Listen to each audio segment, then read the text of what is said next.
going on, guys? Welcome back to another video. In today's video I'm going to be cleaning up the underneath rear section of the Mk2, so where the axle used to sit and the fuel tank was. I'm going to be prepping it and spraying it body colour. There's also quite a few parts that I've still left attached, so I've still got the fuel filler neck, I've got the brake lines and the handbrake cables, so they're all going to need to be removed for preparation. But without further ado, I'm going to go and crack on, get all of these miscellaneous parts removed. So this is what I was talking about. Still got quite a few parts attached underneath this rear section that I'm going to be spraying.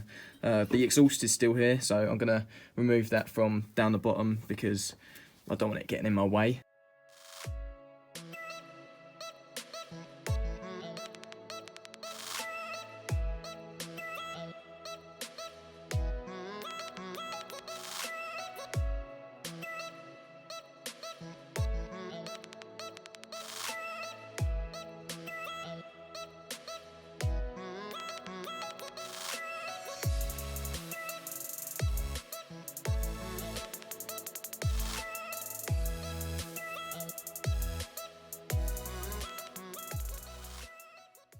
Just thought I'd give a quick update under here. Haven't recorded too much just because I'm unclipping stuff and undoing bits and bobs. It's not really that major work. So over here I've taken out the fuel filler neck. I've also removed the rubber brake pipes from either side. That side's now dripping because I'm just draining the system. But I've undone the handbrake cables as well. Got them hanging down, just need to unclip them from further up there. But yes, it's all good.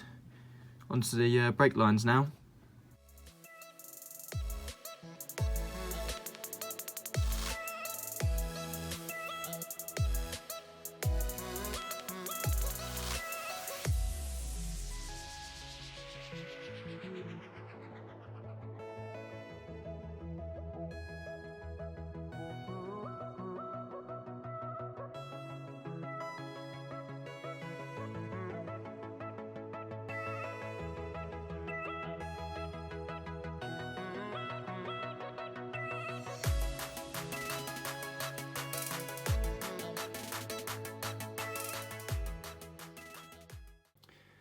As you would have seen, I removed these brake control valves. Really easy setup. So you got two holes here for the lines that go to the rear cylinders, and then at the front you got the fluids coming in from the front of the vehicle. But yeah, not too hard to remove. It's literally just two 13mm nuts on the bottom of it, and it all comes out.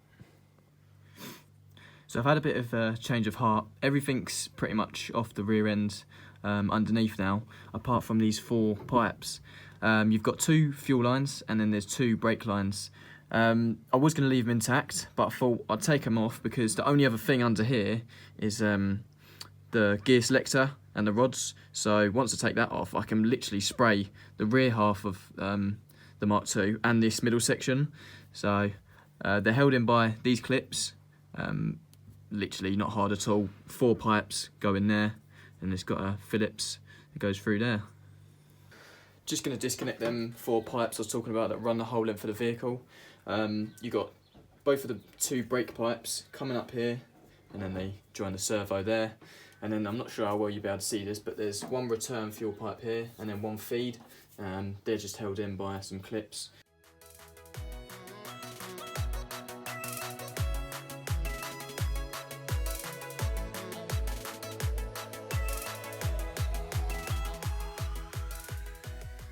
Disconnected, one there, one there, and then both the brake lines.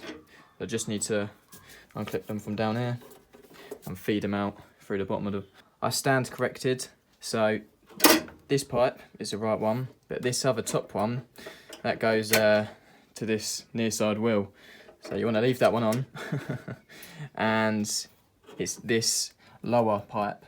So that one there and the bottom one for the rears. There is one way of telling the difference. These are 13mm instead of 11. I'm pretty sure. Yeah, that one under there is 11. So for the rears, it's 13mm.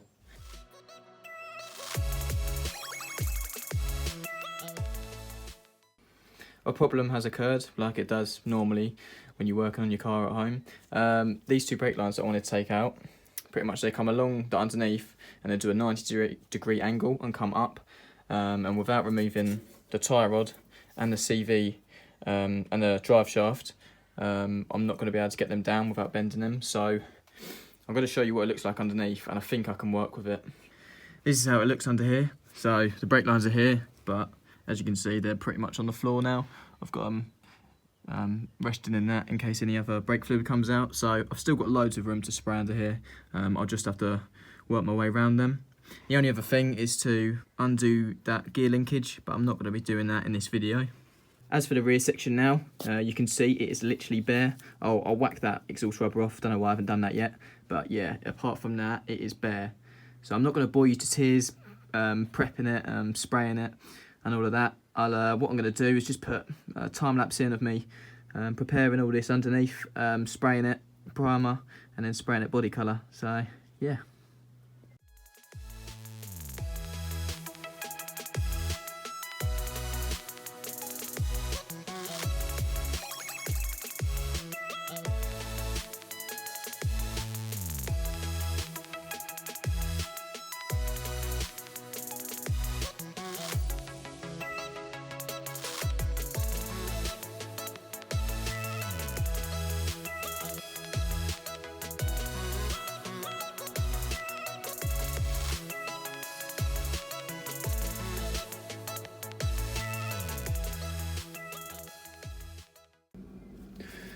Thought I'll give you guys a bit of an update. So I've primered pretty much up to where the rear beam would go.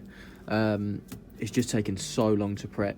I'm mixing between Scotch, white brushes, got some 240, wet and dry, little brushes. I've just been prepping in here where the trailing arms would have gone. Just taken so long, but getting there now.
Right, that pretty much sums up this video now. I am so happy with how the underneath has come up. I never really imagined I'd get it to that sort of state, but it's happened, and I think I've done a really good job on it. Saying that, the prep work did get so monotonous. It took me about 3 days in the end. Had the drill and the wire wheel attachment on constantly, but we got there in the end. I also want to just give a shout out to everyone who's watching these videos. The support on the channel has been really good over the past couple of weeks, and we hit 500 subscribers the other day, so happy days, thank you all. And I've been active quite a bit more on my Instagram, which is Mk2 again, and I get people messaging me daily on there, just commenting on the car, asking for advice, which I really appreciate, and I'm all ears when it comes to giving out advice. On the next video, I'll be able to start rebuilding the axle. I've got loads of parts coming, and then I can get everything fitted back on the car. Going through some bad spells at the moment, so I had to get my quarantine trim, but got my brother to give me a little skin fade, so it doesn't look too bad, but the hairline is rough, so that won't be standing around. But once again, thank you for all the support. Make sure to like the video and subscribe to the channel if you want to see more. I'll see you guys in the next one.